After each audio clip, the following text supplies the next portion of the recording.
Hi everyone.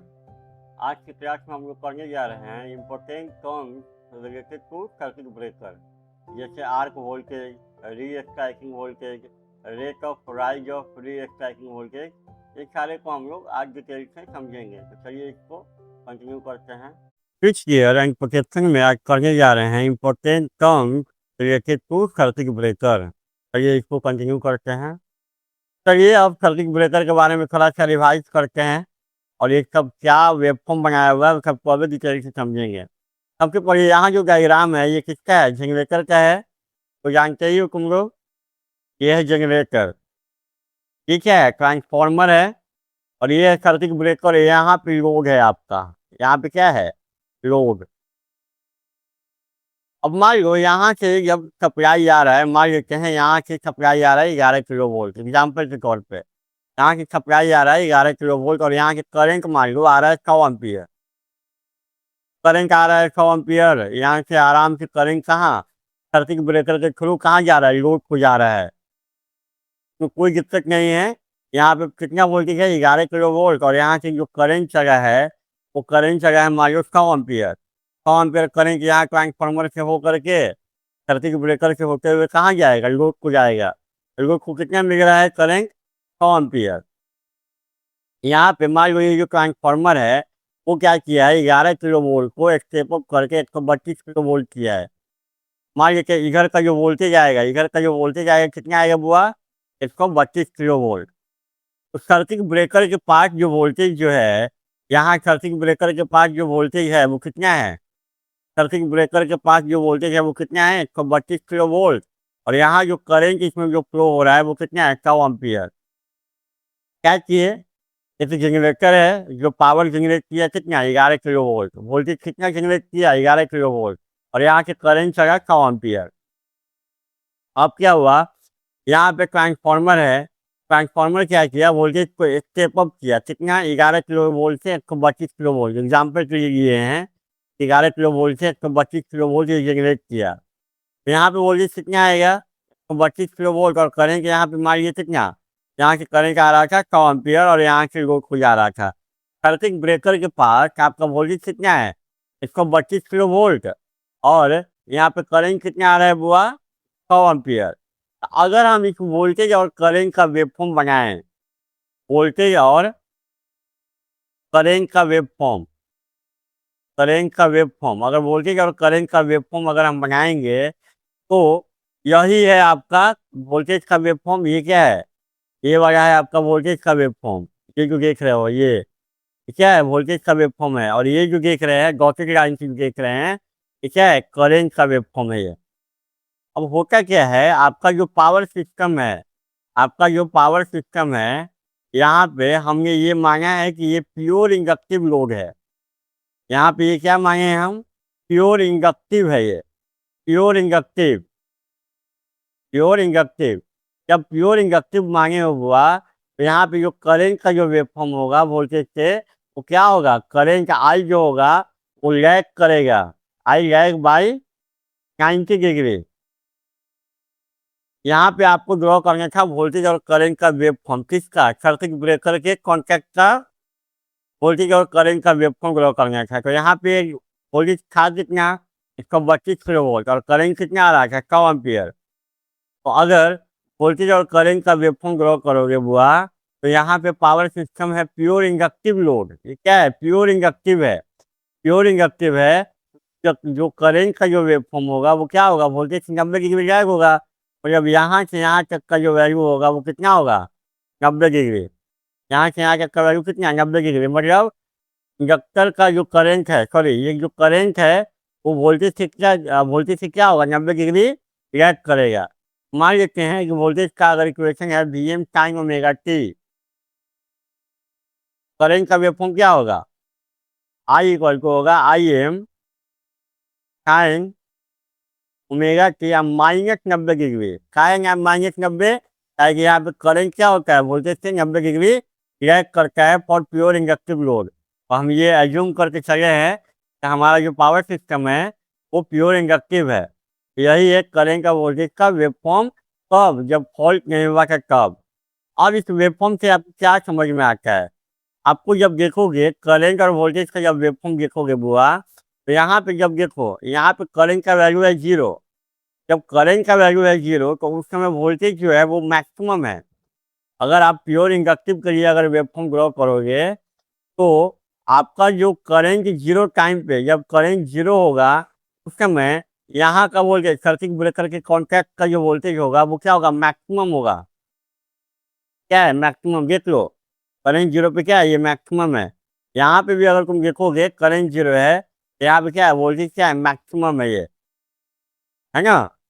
जब ये जो करंट जो है जब वोल्टेज से 90 डिग्री रिएक्ट करता है, तो उस समय जब जब आई इक्वल टू 0 होगा, करंट का वैल्यू 0 होगा, तो उस समय वोल्टेज क्या होगा, वोल्टेज जो होगा वो क्या होगा, मैक्सिमम होगा। ये क्या होगा, मैक्सिमम। देखो वेवफॉर्म से, और ये मैक्सिमम कब होगा, जब आप ये एज्यूम करके चले हैं कि आप प्योर इंडक्टिव, मतलब यहाँ पे एक जनरेटर है, ट्रांसफार्मर है, ये क्या है, ट्रांसमिशन लाइन जो है, तो यहाँ पे इस कप का जो क्या है, इस कप में इंडक्टर है, तो हम ये मान के चले हैं हमारा जो पावर सिस्टम है वो प्योर इंडक्टिव है। प्योर इंडक्टिव है तो हम वहाँ पे क्या होगा, आई जाएगा भाई 90 डिग्री होगा, ठीक से वोल्टेज से, वोल्टेज 90 डिग्री रिएक्ट करेगा।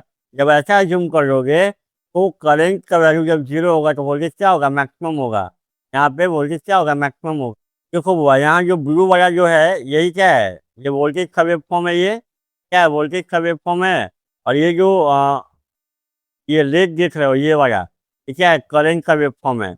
यहाँ भी तुम यही देखोगे, यहाँ पे जब करंट का वैल्यू 0 है तो वोल्टेज क्या है, मैक्सिमम है। देख लो यहाँ पे मैक्सिमम है ना, वोल्टेज मैक्सिमम है। ये वोल्टेज क्या है, मैक्सिमम है। ये मैक्सिमम होगा कब, जब प्योर इंडक्टिव लोड होगा तब। यहाँ पे भी देखो करंट का वैल्यू 0 है, वोल्टेज क्या है, मैक्सिमम है।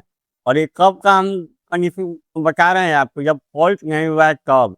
यहाँ भी देखोगे नेगेटिव हाफ साइकिल में भी, यहाँ क्या है, 0 है तो करंट क्या है, करंट 0 है तो वोल्टेज क्या है, मैक्सिमम है नेगेटिव हाफ साइकिल में। तो आपको यही वेवफॉर्म दिखाया जा रहा है कि जब प्योर इंडक्टिव लोड होगा तो करंट का वैल्यू जब 0 होगा तो वोल्टेज क्या होगा, मैक्सिमम होगा। यहाँ पे सबको इरेज करो एक बार।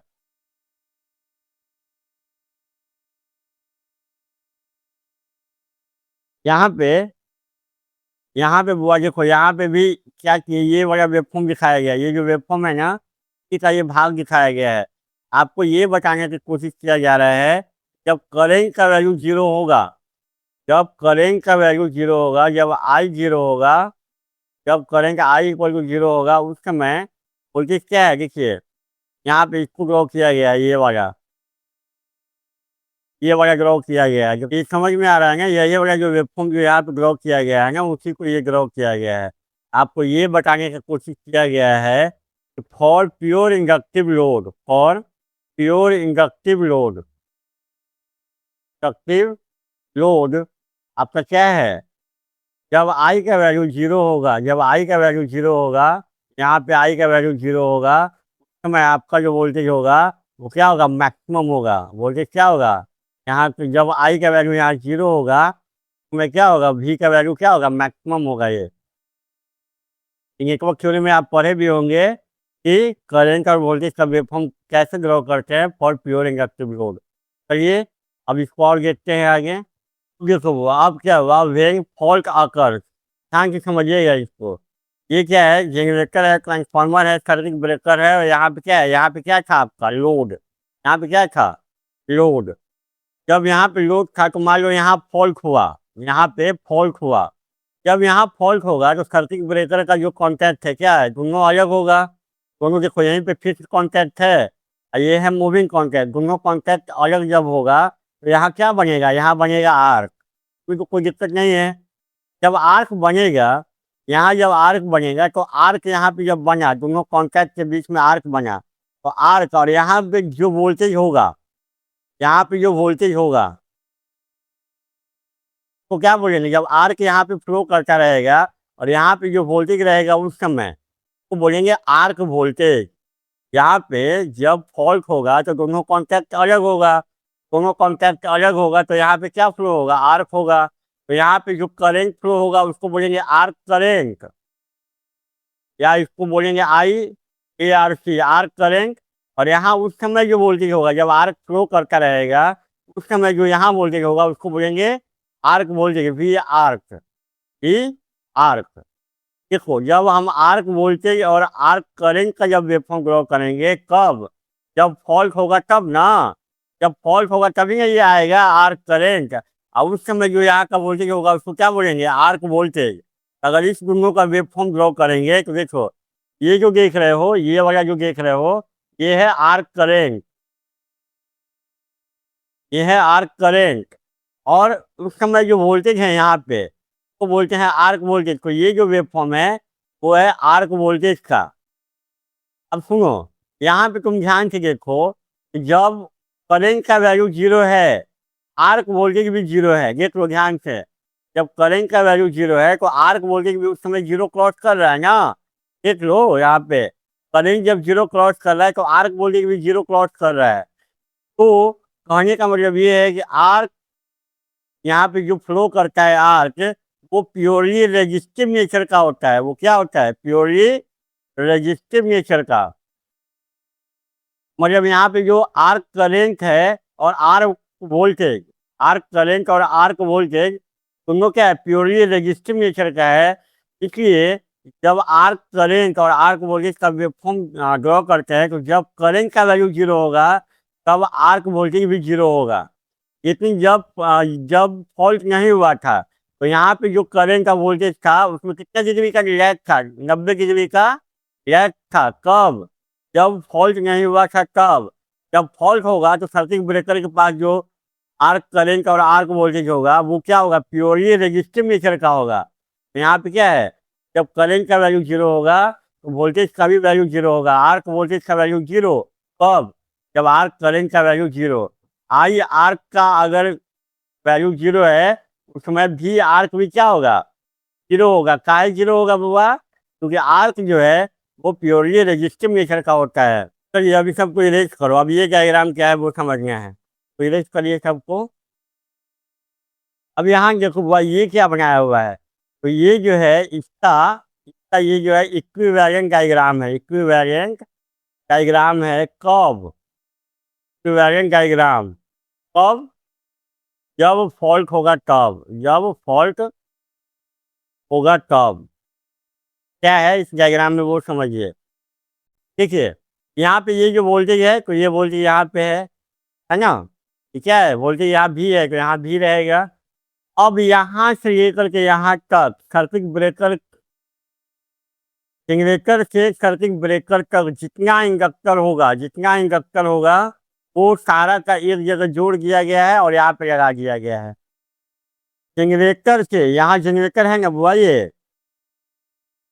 जनरेटर के सर्किट ब्रेकर तक जितना इंडक्टर होगा, ट्रांसमिशन लाइन का होगा, ट्रांसफार्मर का इंडक्टेंस होगा, सब कुछ जोड़ दिया गया है। और जोड़ करके एक सिंगल क्या किया गया है? इंडक्टर बनाया गया है। यहाँ से यहाँ तक जितना इंडक्टेंस होगा सब कुछ जोड़ करके यहाँ पे लिखा गया है। ये क्या है? इंडक्टेंस है। कहाँ से कहाँ तक? जनरेटर से सर्किट ब्रेकर तक हो गया। उसके बाद अब क्या है? ये जो कैपेसिटर है तो कैपेसिटर क्या हुआ? देखो यहाँ पे जब ये क्या है, ट्रांसमिशन लाइन तो नीचे में यहाँ पे क्या है? अर्थ है ना बुआ, जमीन है ना यहाँ पे, अर्थ। तो ट्रांसमिशन लाइन में यहाँ पे जो वोल्टेज है वो काफी हाई वोल्टेज है। क्या है? काफी हाई वोल्टेज है यहाँ पे। नीचे क्या है? नीचे में अर्थ है। तार ऊपर में ही होगा ना, ग्राउंड के ऊपर में वायर होगा, नीचे में अर्थ होगा। तो यहाँ और यहाँ के बीच में ये कैपेसिटेंस एग्जिस्ट करता है। अर्थ और वायर के बीच में ये जो कैपेसिटेंस आपको दिखेगा नहीं, लेकिन ये कैपेसिटेंस रहता है कहाँ का? ट्रांसमिशन लाइन और अर्थ के बीच में जो कैपेसिटेंस होगा वही इसकी है, वही इसकी है। ये आपको दिखाई नहीं देगा लेकिन यहाँ पे ट्रांसमिशन लाइन में ये रहता है, ये आपको दिखेगा नहीं। लेकिन अर्थ और वायर के बीच में क्या रहेगा? एक कैपेसिटेंस एग्जिस्ट करता है जो आपको दिखाई नहीं देगा, वही ये कैपेसिटेंस है। तो यहाँ पे क्या है? यहाँ पे हाई वोल्टेज है, यहाँ पे क्या है? 0 वोल्टेज है। अब बीच में जो एयर है, बीच में एयर है वही क्या करता है? डाई इलेक्ट्रिक मीडियम की तरह काम करता है। बीच में जो एयर है वही क्या करता है? डाई इलेक्ट्रिक मीडियम की तरह काम करता है। यही क्या हुआ? यहाँ पे वोल्टेज डिफरेंस हो गया, यहाँ हाई वोल्टेज, यहाँ पे लो वोल्टेज, तो वोल्टेज डिफरेंस तो आ गया। और एयर आ गया बीच में, तो यही सब मिल करके क्या करता है, यहाँ पे कैपेसिटेंस क्रिएट करता है, तो वही ये कैपेसिटेंस है। अब उसके बाद क्या है, सर्किट ब्रेकर। सर्किट ब्रेकर यहाँ पे है, अभी फॉल्ट हुआ है, तो फॉल्ट हुआ है मतलब तार कूद करके जमीन पे गिरा है ना। तार कूद के कहाँ गिरा है, जमीन पे। देखिए यही तार कूद करके कहाँ, फॉल्ट होने का मतलब क्या है, कोई वायर कूद करके जमीन पे गिरा होगा। तार कूद करके जमीन पे गिरा, तो यहीं पे क्या ग्राउंड में टच कर गया, क्या है, ग्राउंड है आपका। ठीक है, फॉल्ट हुआ मतलब क्या हुआ, वायर कूद कर जमीन पे गिरा होगा। यही हम मान लीजिए जमीन पे गिरा होगा टूट करके, वही है क्या, वही ये है। तो यही है इसका इक्विवेलेंट सर्किट डायग्राम, कब, जब फॉल्ट होगा तब। देखो वो इसको इरेज करो। एक चीज और, यहाँ पे देखो तो कैपेसिटर और ये दोनों पैरेलल में है, सर्किट ब्रेकर दोनों ही क्या है, पैरेलल कनेक्शन है। पैरेलल कनेक्शन देख लो कैसे, यहाँ पे क्या है, वोल्टेज है, यहाँ पे क्या है, ये इंडक्टर है और ये है कैपेसिटर आपका, है ना। अब ये जो सर्किट ब्रेकर कॉन्टैक्ट है, देखो तो इसको ऐसे बना सकते हैं ना। देख लो क्या किए, ये वाला पॉइंट को यहाँ खींच करके यहाँ पे जोड़ दिए। क्या सर्किट ब्रेकर का कॉन्टैक्ट और कैपेसिटर क्या है, दोनों पैरेलल में है ना, दोनों पैरेलल में है। कब, जब फॉल्ट होगा तब, मतलब ये कैपेसिटर आपको दिखेगा नहीं कि ये कैपेसिटर ट्रांसमिशन लाइन में एग्जिस्ट करता है, ये आपको दिखाई नहीं देगा। ये ट्रांसमिशन लाइन में ये कैपेसिटेंस रहता है। तो जब फॉल्ट होगा तो सर्किट ब्रेकर का कॉन्टैक्ट और कैपेसिटेंस दोनों क्या होगा, पैरेलल में आ जाएगा। अब क्या होगा, वही हम लोग समझने जा रहे हैं। देखो बुआ, यहाँ पे क्या बताया जा रहा है, आपको जब आर्क बना था तो आर्क कम करने का एक मेथड आपको पढ़ाया गया था, zero current method. Zero current method या इसी का दूसरा नाम क्या था, इसी का दूसरा नाम था लो रेजिस्टेंस मेथड, याद है आपको, लो रेजिस्टेंस मेथड। क्या था, आर्क को कम करने का एक तरीका था, मेथड था ये। देखिए यहाँ पे क्या बनाया गया है, देखो यहाँ पे जो ये वेवफॉर्म बनाया गया है, जब फॉल्ट नहीं होगा तब, जब फॉल्ट नहीं होगा तब, तो यहाँ पे क्या है कि करेंट का वैल्यू जब जीरो है, करेंट का वैल्यू जब जीरो है तो वहाँ पे वोल्टेज क्या है, मैक्सिमम। और ऐसा क्यों है, क्योंकि आपको ये मान के चला गया है कि जो हमारा पावर सिस्टम जो है वो क्या है, प्योर इंडक्टिव है। प्योर इंडक्टिव है मतलब यहाँ जो करेंट जो होगा वो क्या होगा, 90 डिग्री लैग करेगा किससे, वोल्टेज से। मतलब यहाँ पे जब करंट का वैल्यू जीरो होगा तब वोल्टेज क्या होगा, मैक्सिमम होगा ये। कब, जब फॉल्ट नहीं हुआ है तब, जब फॉल्ट नहीं हुआ है तब। अब क्या हुआ, पावर सिस्टम में फॉल्ट हुआ, कहाँ के पास, कहाँ हुआ, ये लोड है, लोड के पास आपका फॉल्ट हुआ। जैसे ही फॉल्ट होगा बुआ, तो आपके पास दो कॉन्टैक्ट है, याद है ना, फिक्स्ड कॉन्टैक्ट और एक मूविंग कॉन्टैक्ट। तो यहाँ बना आर्क।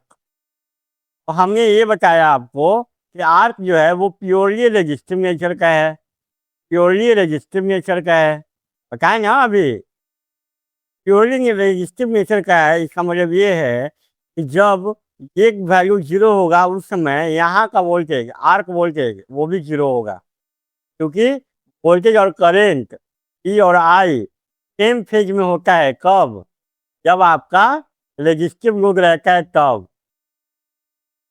वही ये बनाया हुआ है, देखो यहाँ पे, यहाँ पे जब आई आर्क, ये क्या है, ये है आपका आई आर्क, आई आर्क, और ये जो वोल्टेज है वो है वी आर्क। जब करंट का वैल्यू जीरो होगा उस समय वी आर्क, आर्क वोल्टेज भी जीरो होगा। देखो यहाँ पे हो रहा है जीरो, यहाँ जब जीरो को ये क्रॉस कर रहा है तो ये भी तो जीरो को क्रॉस कर रहा है। यहाँ पे ये जब आर्क करंट जीरो को क्रॉस कर रहा है तो ये भी जीरो को क्रॉस कर रहा है। करंट जीरो मेथड में आप करते क्या थे, आप ये करते थे कि जब आर्क का वैल्यू जब जीरो होगा उसी समय आप हाई कंप्रेस्ड एयर देंगे, उसी समय आप हाई कंप्रेस्ड एयर देंगे, यही करते थे। अरे याद है ना कि जब आर्क का वैल्यू जीरो क्रॉस कर रहा होगा उसी समय हम हाई कंप्रेस्ड एयर देंगे। तो अब इससे क्या प्रॉब्लम आएगा वो समझेंगे हम लोग। चलो इसको रेज कर दें। अब देखो यहाँ ध्यान से समझो, सबको इरेज करो पहले। देखो जब आर्क करेंट आपका जीरो क्रॉस कर रहा है, जब आर्क करेंट आपका जीरो क्रॉस कर रहा है, आई आर ध्यान से समझो अब, जब आई आर्क आपका जीरो हो रहा है उसमें वी आर को जीरो है, वी आर को जीरो है, देख लो यहाँ वोल्टेज जीरो है, लेकिन तो उसी समय आप क्या करेंगे, हाई कंप्रेस एयर देंगे। हम ध्यान से देखो, अब उसी समय आप क्या करेंगे, हाई कंप्रेस एयर देंगे, हाई कंप्रेस एयर देंगे। कब? जब आई आर का वैल्यू जीरो क्रॉस कर रहा होगा, तब आर को खत्म करने के लिए। तो मान लेते हैं कि जब उस समय जब हाई कंप्रेस एयर दे रहे थे तो आर्क मान लो खत्म हो गया, सपोज करो यहाँ पे आर्क खत्म हो गया, जैसे ही तुम हाई कंप्रेस एयर दिए आर्क खत्म हो गया। लेकिन तुमको पता है जैसे ही आर्क खत्म होगा मतलब आई का वैल्यू जीरो होगा, आर्क खत्म होगा मतलब आई का वैल्यू जीरो होगा। जैसे ही हाई कंप्रेस एयर दोगे तो क्या होगा, आर्क खत्म होगा और आई का वैल्यू जीरो होगा। लेकिन जब आई का वैल्यू जीरो होगा तो तुमको पता है कि जब आई का वैल्यू जीरो होगा तो उस समय सर्किट ब्रेकर के कॉन्टैक्ट के पास ये वाला वोल्टेज आ जाएगा, आ जाएगा। जब जैसे ही हाई कंप्रेस एयर दे करके मान लो तुम आर्क खत्म कर दिए, खत्म कर दिया आर्क, मतलब आई का वैल्यू यहाँ पे जीरो हुआ। जैसे ही आई का वैल्यू यहाँ जीरो हुआ मतलब नॉर्मल कंडीशन पे आ रहा है, ये नॉर्मल कंडीशन पे आ रहा है। नॉर्मल कंडीशन पे जब आएगा बुआ, ये जब नॉर्मल कंडीशन पे आएगा, तुमको पता है कि जब करंट का वैल्यू जीरो होता है तो यहाँ पे वोल्टेज क्या होता है, मैक्सिमम। वोल्टेज क्या होता है, मैक्सिमम। कब? नॉर्मल कंडीशन में, पता है आपको।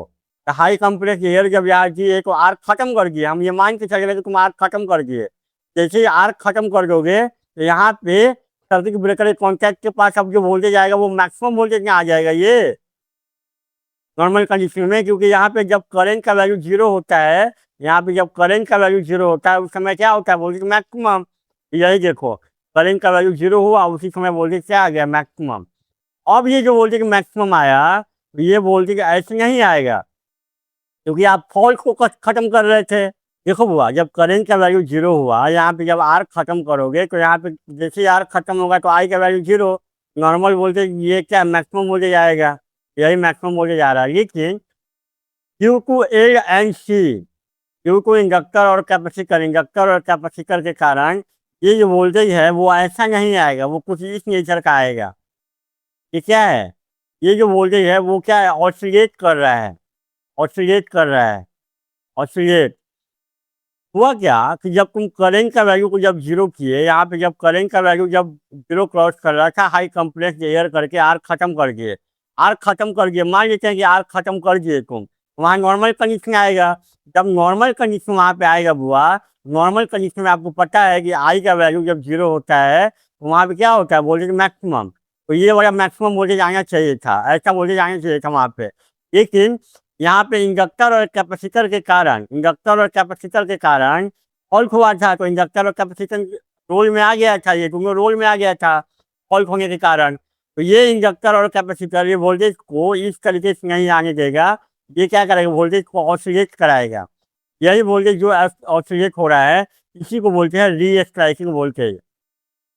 ये स्ट्राइकिंग वोल्टेज कहने का मतलब जब आप जीरो क्रॉस जब कर रहा था तो हाई कंप्रेस एयर करके आप इसको नॉर्मल कंडीशन में लेके आना चाह रहे थे, तो आप इसको नॉर्मल कंडीशन में लेके आना चाह रहे थे, तो जो वोल्टेज आपको रोकेगा, जो वोल्टेज आपको रोकेगा इसको नॉर्मल कंडीशन में आने के लिए, वही ये वोल्टेज है, वही ये वोल्टेज है, ये यही ये वोल्टेज है जो आपको यहाँ पे हाई कंप्रेस एयर दोगे तो इसको आसानी से नॉर्मल कंडीशन में नहीं आने देगा, वही ये वोल्टेज है। क्योंकि आपको पता है कि जब आर्क करेंट आई आर्क जब जीरो होगा तो भी आर्क आर्क वोल्टेज जीरो होगा, आर्क वोल्टेज जीरो होगा। लेकिन जैसे ही यहाँ पे हाई कंप्रेस एयर दे करके करंट का वैल्यू को जैसे ही यहाँ पे जीरो करोगे, आर्क को जीरो करोगे, वैसे ही यहाँ पे नॉर्मल वोल्टेज आ जाएगा, नॉर्मल वोल्टेज ये आएगा। लेकिन इंडक्टर और कैपेसिटर के कारण ये वोल्टेज इस फॉर्म में ना आकर के ये वोल्टेज क्या करेगा, ऑसिलेट करता रहेगा। यही जो वोल्टेज है वही क्या करता है, यहाँ पे आप जब हाई कंप्रेस एयर देते हो तो इसको नॉर्मल कंडीशन में नहीं आने देता है। तो आपको क्या करना होगा, यहाँ जो हाई कंप्रेस एयर देंगे इससे आपको मजबूत यहाँ पे देना होगा, यहाँ पे क्या करना होगा, इससे स्ट्रॉन्ग देना होगा, ठीक है। ये वाले वोल्टेज से आप यहाँ पे हाई कंप्रेस एयर आप स्ट्रॉन्ग दोगे तभी इस वोल्टेज को ओवरकम कर पाएगा और आपका आर्क खत्म होगा। यही जो वोल्टेज जो ऑसिलेट कर रहा है इसका जो मैक्सिमम पीक है, ये मैक्सिमम पीक है, इसी को बोलते हैं री स्ट्राइकिंग वोल्टेज। री स्ट्राइक करने का मतलब ये बार बार आपके कॉन्टैक्ट पे स्ट्राइक करेगा आर्क को बनाने के लिए। ये बार बार आपके कॉन्टैक्ट पे स्ट्राइक करेगा आर्क को बनाने के लिए। तो आपको जो हाई कंप्रेस एयर देना है इतना मजबूत देना है कि इससे क्या करे, ओवरकम कर जाए, इसको दबा दे। इसको दबाएगा तभी आपका आर्क कम होगा, अदरवाइज आपका आर्क कम होगा नहीं। देखो वह री स्ट्राइकिंग वोल्टेज क्या है, री स्ट्राइकिंग वोल्टेज क्या है कि करंट जीरो होने पे जो सर्किट ब्रेकर के कॉन्टैक्ट के पास जो वोल्टेज अपीयर होगा, करंट जीरो पे सर्किट ब्रेकर के कॉन्टैक्ट के पास जो वोल्टेज अपीयर होगा उसी को बोलेंगे री स्ट्राइकिंग वोल्टेज। अब यही वोल्टेज अपीयर हो रहा है, तो इसका पहला पीक, ये जो मैक्सिमम पीक होगा इसी को बोलेंगे क्या, री स्ट्राइकिंग वोल्टेज। इसी को बोलेंगे री स्ट्राइकिंग वोल्टेज। और ये वोल्टेज ऑसिलेट करेगा। ये वोल्टेज क्या है, ऑसिलेट में हो रहा है, इसे ऑसिलेट में हो रहा है। ये क्या हो रहा है, ये ऑसिलेट हो रहा है। क्या हो रहा है, ऑसिलेट हो रहा है। तो इसका ऑसिलेशन फ्रीक्वेंसी कितना होगा, 1/2 pi under root L C, 1/2 pi under root L C. मतलब जब करंट जीरो हो रहा है तो उस समय हाई कंप्रेस्ड एयर इतना देना है, हाई कंप्रेस्ड एयर इतना देना है, ये री स्ट्राइकिंग वोल्टेज को क्या करे, दबा दे, इसको दबा दे। तो आपको मान लो कि अगर ये री स्ट्राइकिंग वोल्टेज है, मान लेते हैं कि अगर यहाँ पे एयर है उसका 100 मोलिक्यूल को आयोनाइज कर दे रहा है, ये 100 मोलिक्यूल को आयोनाइज कर दे रहा है। तो हम यहाँ पे हाई कंप्रेस एयर देंगे तो 120 मोलिक्यूल दे देंगे, 125 दे देंगे। समझ में आया। मतलब अगर ये कितना एयर को आयोनाइज ये करता है री स्ट्राइकिंग वोल्टेज करंट जीरो पे, ये तो करंट जीरो होगा वैसे यहाँ पे अपीयर हो जाएगा।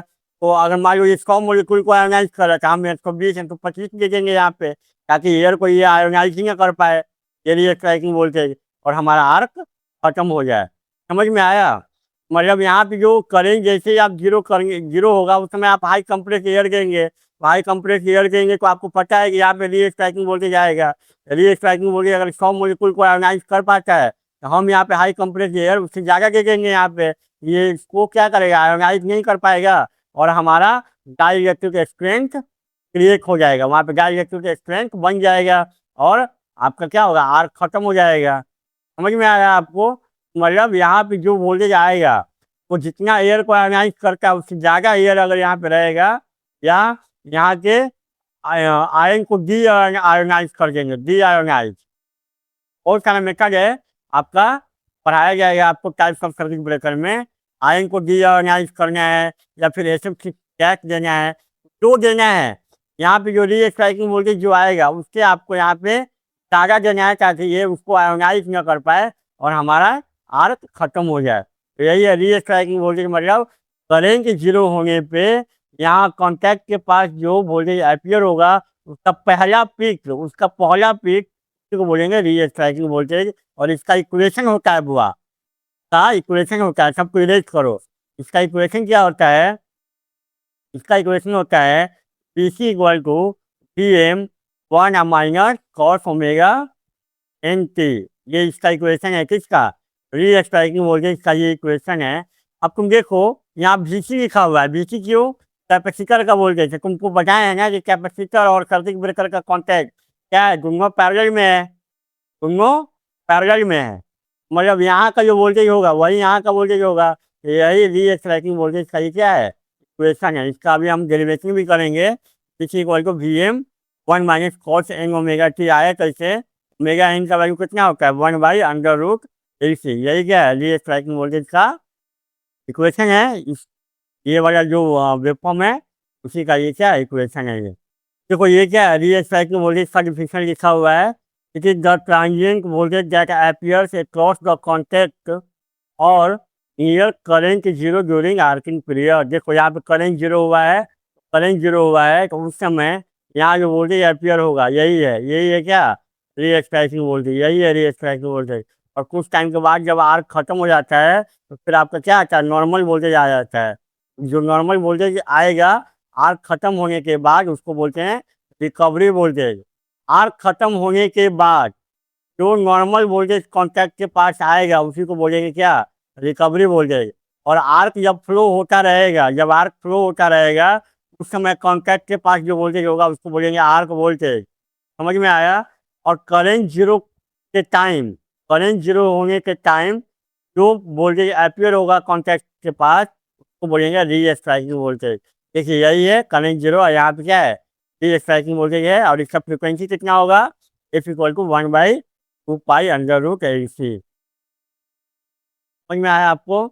अगला है हुआ rate of rise of restriking voltage, यही ना। तो देखो ये जो सर्किट बनाया गया है ये कब बनाए हैं, जब फॉल्ट हुआ है तब। अभी ना ये है कि क्या है कैपेसिटर और ये दोनों सर्किट ब्रेकर का कॉन्टैक्ट दोनों क्या है पैरेलल में है, अभी तो बताए थे आपको। अब क्या करना है, इसका लेना है आपको लैप्लास ट्रांसफॉर्म। लैप्लास ट्रांसफॉर्म पढ़े हो ना मैथ्स में, लैप्लास ट्रांसफॉर्म। लैप्लास ट्रांसफॉर्म लोगे बुआ, यहाँ का वोल्टेज मांगे ई मैक्सिमम, तो यहाँ क्या होगा इसका लैप्लास ट्रांसफॉर्म क्या होगा ई maximum by H Laplace transform में। यहाँ इंडक्टर है तो इसका लैप्लास ट्रांसफॉर्म क्या है ये है। यहाँ कैपेसिटर है तो इसका लैप्लास ट्रांसफॉर्म क्या है 1/c है।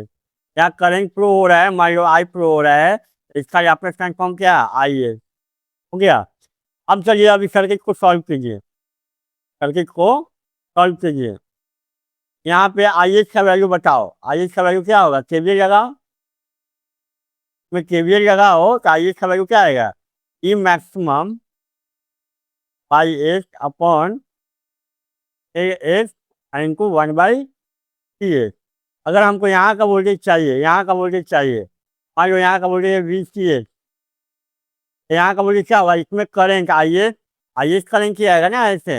यहाँ आकर के देखो यहाँ सर्किट ब्रेकर क्या है ओपन हो गया है, तो जो करंट अब जो फ्लो होगा बुआ, जो करंट यहाँ से फ्लो होगा, यहाँ को क्या हुआ सर्किट ब्रेकर का कॉन्टैक्ट ओपन हो गया है, फॉल्ट हुआ है, तो करंट आगे जाएगा नहीं, आगे नहीं जाएगा तो ऐसे ही ना करंट फ्लो होगा, इसमें क्या करंट फ्लो होगा क्योंकि ये तो ओपन है, कॉन्टैक्ट क्या है ओपन है, तो ये करंट आगे नहीं जाएगा, नहीं जाएगा तो ये ऐसे ही करंट फ्लो होगा। वही आई एस क्या होगा ऐसे फ्लो होगा। अब VCH का वैल्यू क्या होगा आई एच गुना 1/c, यही ना होगा बुआ। आई एच वैल्यू पता है यहाँ पे, इसमें पुट कर देंगे तो VCH का वैल्यू बोलो कितना आएगा, क्या आएगा ई maximum by H upon L H plus 1/c। क्या हो गया गुना क्या 1/c। अब इसको सॉल्व करो, VCH क्या आएगा, यहाँ से क्या होगा CH कटेगा ई मैक्सिमम बाई एच, और यहाँ पे क्या देखो यहाँ पे ये ले रहे हैं LCM क्या आएगा LCH² प्लस 1 बाई क्या CH गुना 1/CH। अब यहाँ ध्यान से देखो क्या होगा, ये से ये कटेगा ना, क्या बचेगा ई मैक्सिमम बाई एच, यहाँ से LC कॉमन ले रहे हैं बुआ, LC कॉमन लिए H² अब 1/LC होगा। देखो बुआ VCH का वैल्यू इतना आया कि इसको और सॉल्व कर रहे हैं तो क्या लिख रहे हैं E max by LC upon H यहाँ पे है और यहाँ पे क्या है H² प्लस 1/LC। अब देखो यहाँ पे 1/LC को मान ले रहे हैं हम लोग ω/N², मान ले रहे हैं इसको इतना को, यहाँ पे क्या हो जाएगा इतना को मांगे हैं ये ω/N², तो यहाँ पे क्या आएगा ई मैक्स, और यहाँ पे क्या है 1/LC को ω/N² लिख सकते हैं, ये तो यहाँ पे 1/LC को ω/N² इतना लिख सकते हैं अपॉन एच को H² प्लस इतना हो क्या ω/N², वो तो होगा ये। देख लो इसको, यहाँ पे क्या था ई मैक्स बाई LC था ना, इसको लिख सकते हो ना ई मैक्स गुना 1/LC, 1/LC क्या होगा ई मैक्स ω/N², देखो वही लिखे हैं यहाँ पे, ठीक है। चलिए अब क्या करना है ई मैक्स ω/N² और यहाँ पे ये क्या है 1/8 इंटू 1/H² प्लस ω/N²। अब इसको पार्शियल फ्रैक्शन से छोड़ दो, ई मैक्स ω/N² और यहाँ पे क्या आएगा 1/8 माइनस क्या आएगा, तो अगर पार्शियल फ्रैक्शन करोगे बुआ देखो पार्शियल फ्रैक्शन की करो, पार्शियल फ्रैक्शन आता है ना आपको, मैथ में पढ़ा होगा पार्शियल फ्रैक्शन, वही यूज करने जा रहे हैं यहाँ पे। तो यहाँ पे क्या होगा 1/ओमेगा n² अगर जान के देखो, यहाँ पे आएगा 1/8 माइनस 1/x² ओमेगा n² और यहाँ पे एच। मैथ्स में पढ़ा होगा ये सब, अगर इसको सॉल्व करोगे इतना को तो यही आ जाएगा, इतना को सॉल्व करोगे तो इतना ही आ जाएगा। कर लेंगे अपना पार्शियल फ्रैक्शन, ये सब पढ़ाया जाता है मैथ में, टेंथ क्लास में, 9th 10th में पढ़ा होगा। यहाँ की देखो, यहाँ पे क्या आएगा ई मैक्स ओमेगा n², यही ना। अब इतना को यहाँ से ये कटेगा, अब ध्यान से देखो, यहाँ पे ओमेगा n² से ये कटेगा, काट दोगे तो VCS का वैल्यू काटी को ये कट जाएगा, VCS का वैल्यू क्या आएगा ई मैक्स इनको 1/8 माइनस x/x² प्लस, यही ना। अब इसका ये लो लाप्लास इनवर्स, लाप्लास इनवर्स क्या होगा VCS का, इसका लाप्लास इनवर्स क्या होगा VCT होगा। लाप्लास जब पढ़ाया जाएगा बुआ, या पढ़े हो गए तो ये सब आपको पढ़ाया जाएगा ये सब। ई मैक्स 1 माइनस और मेगा, यही था VCT को। यहाँ ई मैक्स माने, वहाँ पे क्या माने थे VM, यहाँ पे ई मैक्स के यहाँ पे VM माने थे वहाँ पे। यही क्या है री स्ट्राइकिंग वोल्टेज का इक्वेशन, क्या है री स्ट्राइकिंग वोल्टेज, यही है री स्ट्राइकिंग वोल्टेज जो आपको बोला गया था ना इक्वेशन, वही है ये। अब क्या करना है आपको, निकालना है RRV, यही निकालना है ना, rate of rise of restriking voltage. मतलब इसको एक बार क्या करना है डिफ्रेंशिएट करना है, इसको क्या करना है एक बार डिफ्रेंशिएट करना है। देखो बुआ यहाँ पे सबको इरेज करो, सॉरी सबको इरेज करो। यहाँ पे आपको क्या आया एक स्ट्राइकिंग वोल्टेज का इक्वेशन क्या है VCT इक्वल टू क्या आया PM। ई मैक्सिमम मानो या VM मानो, बात तो ऐसी है 1 माइनस और n ओमेगा t, यही आया ना। Rate of rise of restriking voltage, मतलब इसको एक बार क्या करना है डिफ्रेंशिएट करना है, तो एक बार क्या करना है डिफ्रेंशिएट करना है। यही हुआ क्या rate of rise of restriking voltage. तो टाइम के साथ अगर री स्ट्राइकिंग वोल्टेज को डिफ्रेंशिएट करेंगे उसी को बोलेंगे rate of rise of restriking voltage. तो इसका डिफ्रेंशिएशन क्या होगा PM 1 का 0 और यहाँ पे क्या होगा ओमेगा n और यहाँ पे क्या होगा sin ओमेगा NT, है ना। अब यहाँ पे देखो इसका मैक्सिमम वैल्यू कब आएगा, जब इसका वैल्यू 1 होगा। ये मैक्सिमम कब होगा, ये मैक्सिमम कब होगा, ये मैक्सिमम कब होगा जब इसका वैल्यू 1 होगा। तो इसका वैल्यू 1 कब होगा जब ओमेगा NT इक्वल टू कितना होगा π/2, टी का वैल्यू कितना π/2 इंटू 1/ओमेगा n, ओमेगा n का वैल्यू कितना 1/LC को माने थे आप ओमेगा n², और ओमेगा n का वैल्यू कितना 1/√LC। यहाँ पे पुट कर देंगे क्या होगा π/2 ओमेगा n का वैल्यू क्या √LC। तो यहाँ चला जाएगा ना ऊपर ना, और ऊपर ही चल जाएगा ओमेगा n, यहाँ पुट करोगे तो √LC। अगर ये वाला वैल्यू यहाँ पुट कर देंगे तो यहाँ क्या आ जाएगा VM, क्या आ जाएगा VM ओमेगा n का वैल्यू कितना 1/√LC, यानी ना। इसका वैल्यू को 1 मान लीजिए, इसका वैल्यू मैक्सिमम करिए, मैक्सिमम कब होगा, ये मैक्सिमम कब होगा जब ये 1 होगा तब। 1 कब होगा जब इस टाइम पे होगा, टाइम का वैल्यू क्या आएगा π√LC/2। इस टाइम पे आपका इसका वैल्यू क्या होगा, इस टाइम पे RRV का वैल्यू क्या होगा, RRV का वैल्यू क्या होगा PM/√8, यही होगा क्या, यही होगा आपका क्या rate of rise of restriking voltage. मतलब री स्ट्राइकिंग वोल्टेज को अगर टाइम के साथ डिफ्रेंशिएट करेंगे उसी को बोलेंगे क्या rate of rise of restriking voltage. ये जो डेरिवेशन आपको किया गया लाप्लास ट्रांसफॉर्म ये करके, अगर आपको लाप्लास ट्रांसफॉर्म नहीं आता है तो डेरिवेशन में थोड़ा सा प्रॉब्लम होगा। तो जब लाप्लास ट्रांसफॉर्म एक बार रिवाइज करेंगे उसके बाद इसका आप डेरिवेशन कर सकते हैं ये वाला। यही था आज की क्लास का restriking voltage and rate of rise of restriking voltage. आज की क्लास में इतना ही। Thank you.